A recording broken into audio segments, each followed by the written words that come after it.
Be careful. There are claymore mines around there. Who is this? Stealth-equipped claymore mines, invisible to the naked eye. Use the mine detector. Identify yourself. Just call me Deep Throat. Deep Throat? You mean from Shadow Moses?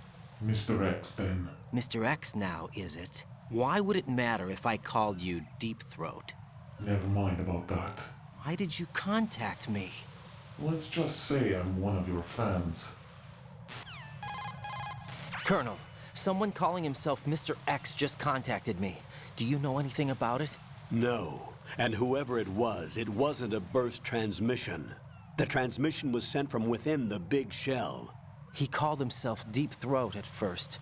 Do you think... I caught that part too. But the possibility of it being true is none. Gray Fox was the one who used that alias in Shadow Moses, and he's dead. Is it an enemy trap? Could be. Exercise extreme caution.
Situation is normal. All clear.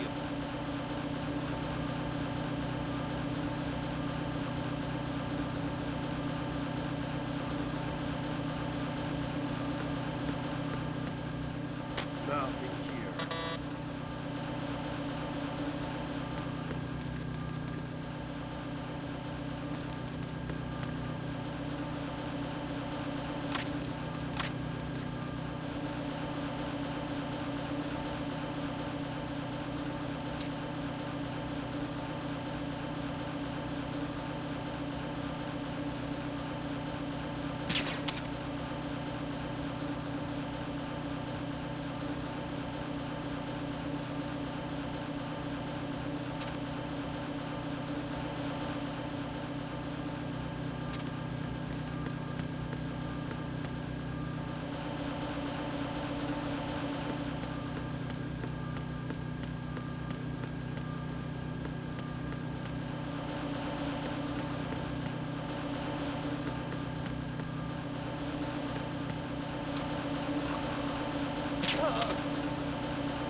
taken care of that annoying fly. What's the situation over there? Puzzling. I saw a man dressed like a ninja just now. Ninja? It's the only way to describe it. A kind of cyborg ninja, complete with a sword. What? Are you hiding something from me? Olga, are you sure it wasn't an Arsenal Tengu? Don't be a fool. Think I wouldn't know the difference? I've never seen field gear like that ever. All right, we'll intensify patrols. Anything else? Actually, one more thing. You'll find it hard to believe, though. I saw a man hiding under a cardboard box. Where? On the connecting bridge to Shell 2. So you believe me this time? I've seen someone use that box trick before. We'll lay a trap on the Shell 2 connecting bridge. Over and out, then. Freeze! You must be one of Dead Cell. Of course not. What a thing to say. Drop your gun! Not a chance.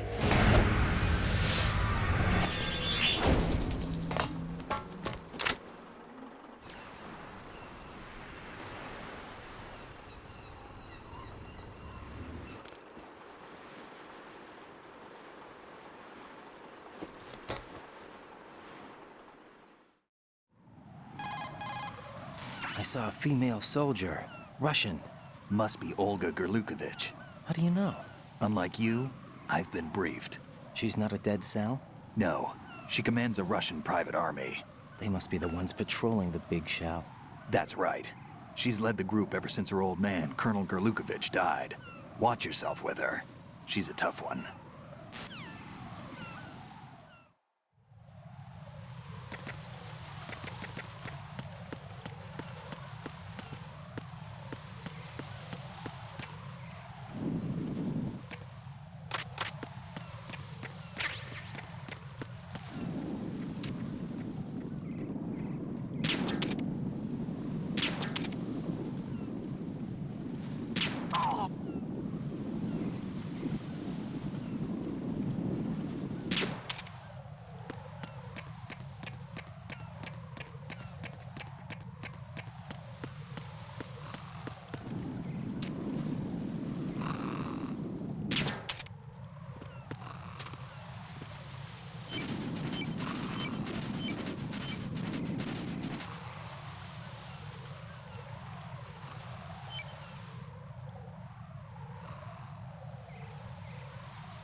What's that? Huh? Who's that? I got him. Send reinforcements. Understood.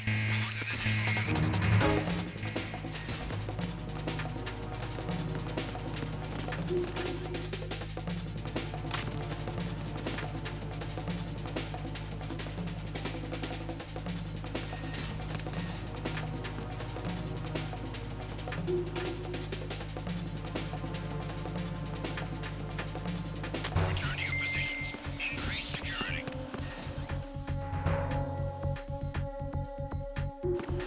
Understood. Dispatching reinforcements to Strati. Exercise extreme caution.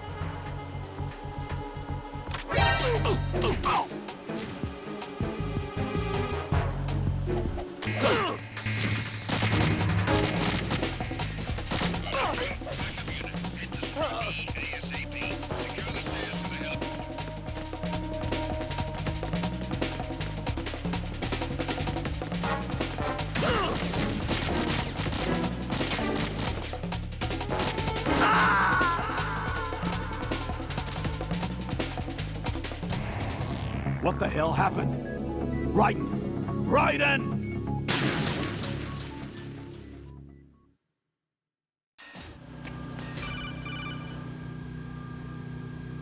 Jack, do you remember the day we met? I'm kind of busy right now, Rose. You're right, sorry. I do remember. It was right after I transferred to New York. There were all these tourists around you in front of the Federal Hall. A group of middle-aged Japanese ladies came up and asked me which building it was that King Kong was climbing in the movie. I said it was probably the Chrysler Building, and then you showed up and started mouthing off. You were like, no, it's the Empire State. I said the Chrysler Building was in Godzilla. We started arguing, and I forgot all about the tourists. I was insisting that I was right, and you were doing the same. The next thing we knew, the Japanese women had gone away, and we ended up going to the Skyscraper Museum to see who had the better recall. We argued all the way to Battery Park. And for nothing. Since the museum was closed, we went our separate ways from the museum. And then I found you again by coincidence out in the base corridor. An amazing coincidence that we were actually working at the same place. That night we went up to the top of the Empire State. It was so beautiful.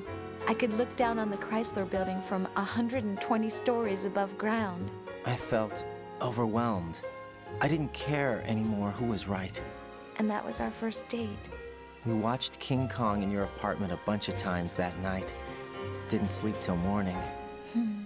If it weren't for that coincidence, we wouldn't be together. I know. I'm sorry, Jack. I'm taking up your time again. What? Take care.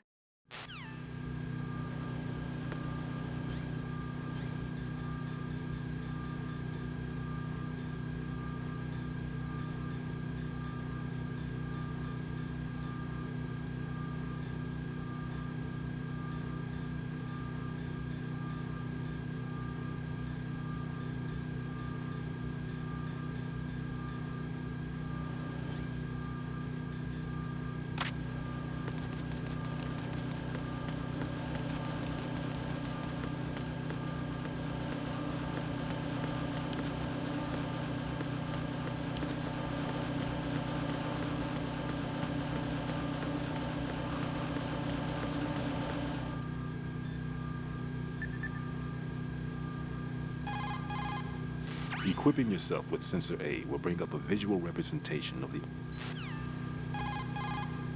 Stillman, tell me something about Fat Man. Well, to start, he was born the son of a clockmaker, neglected by his parents and without friends. It seems that he spent a lot of time by himself in his father's workshop. Maybe that was the reason, I'm not sure, but apparently he has had a tremendous fascination with clock mechanics since he was a child. It was at the age of 10 that a guidebook that he found on the internet changed his life forever.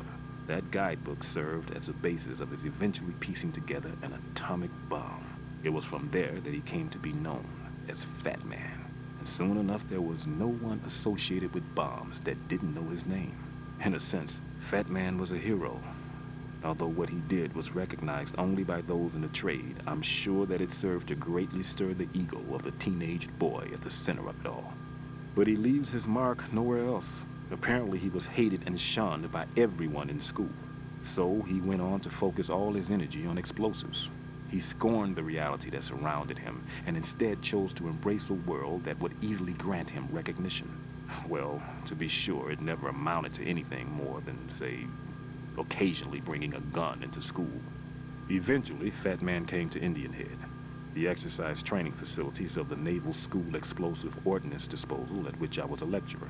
He absorbed all kinds of knowledge, as if he hungered for bombs. Close to 20% of the students at Indian Head flunked out of what is truly a hellish curriculum. Despite this environment, he achieved extraordinarily high marks that were without precedent.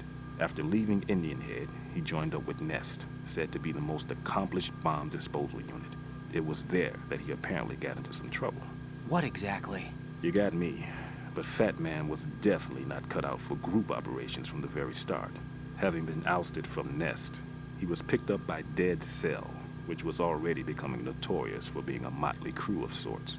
It seems that it was through surprise attack maneuvers later conducted by Dead Cell that Fat Man completely subdued his former companions from Nest.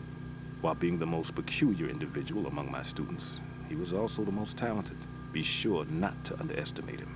Are we clear?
Nothing here.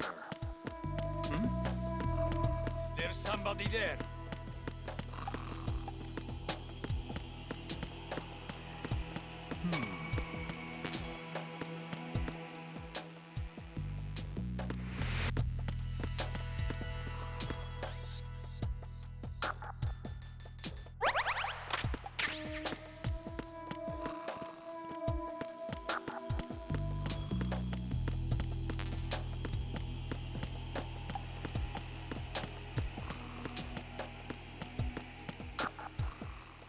Nothing here.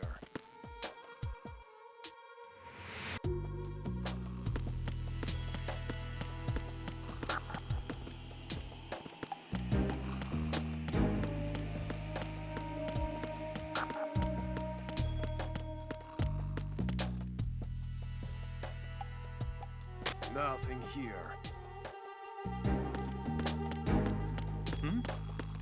Is there somebody there?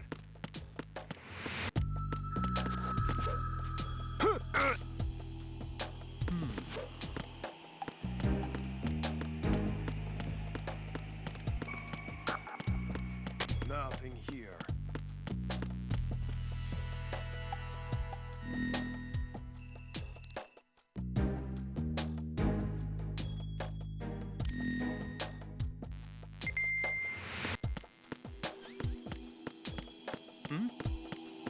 There's somebody there.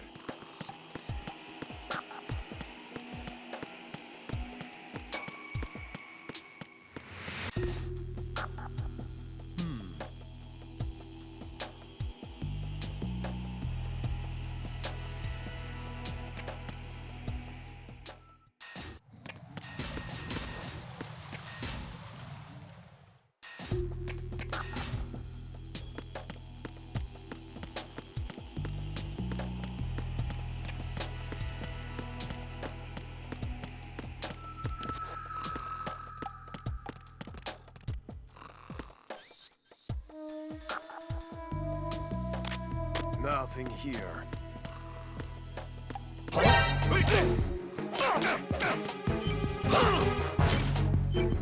I got him. Send reinforcements. What's going on? Respond.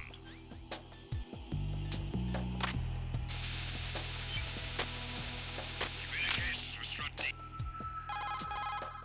This is Raiden. Disposal of the C4 in Strut D is complete. Explosives were planted on the maintenance hatch.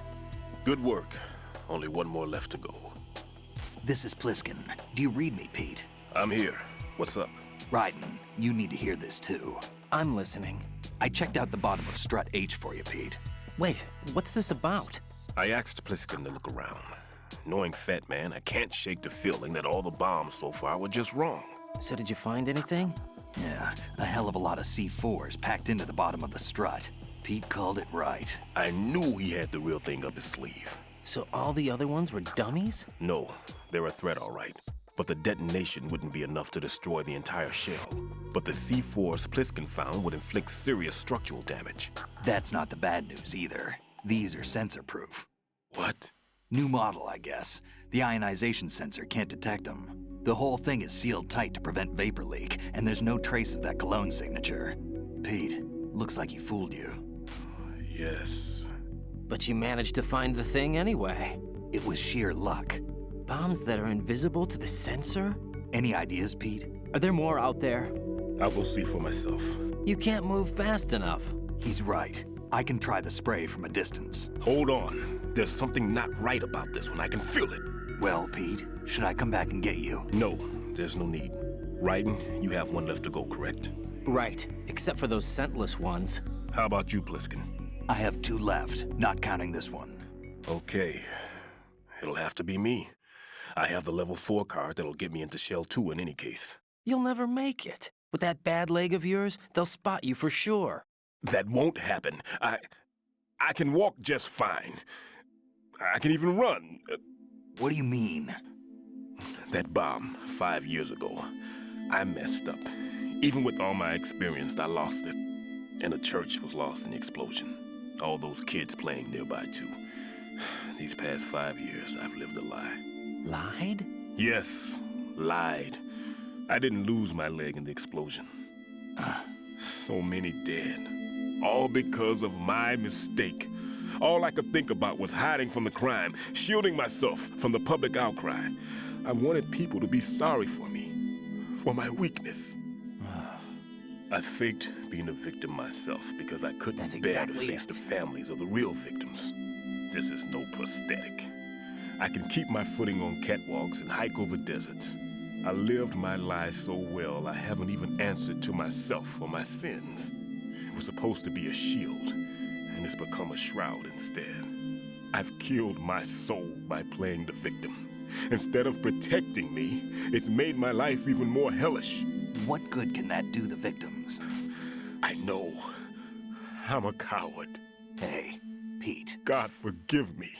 I can walk with my own 2 feet, and I need them to stop Fat Man. His crimes are also mine. One of omission and arrogance. No one should teach the skills I taught him without a clear conscience. This is the only way I can diffuse my own sins. I get you, Pete. That one's all yours. You got it, Raiden? I understand. Pete, I've taken care of guards in struts G and H of Shell 2. I wouldn't recommend you go into any of the other struts. I owe you one. I'll get back to freezing the baby bombs then. You do that too, Raiden. I'm on it. I'll have the radio with me if you need to get in touch. Just don't ask for Peg Leg Peter. He's gone for good. Carry out an investigation immediately. There's somebody there.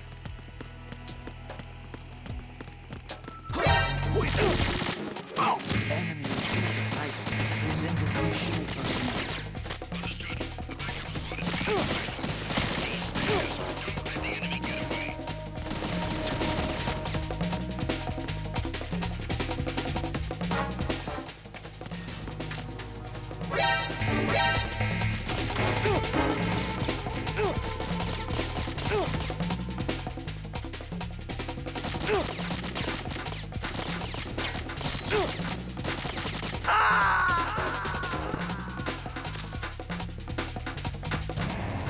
Raiden, is everything all right? Raiden! Raiden!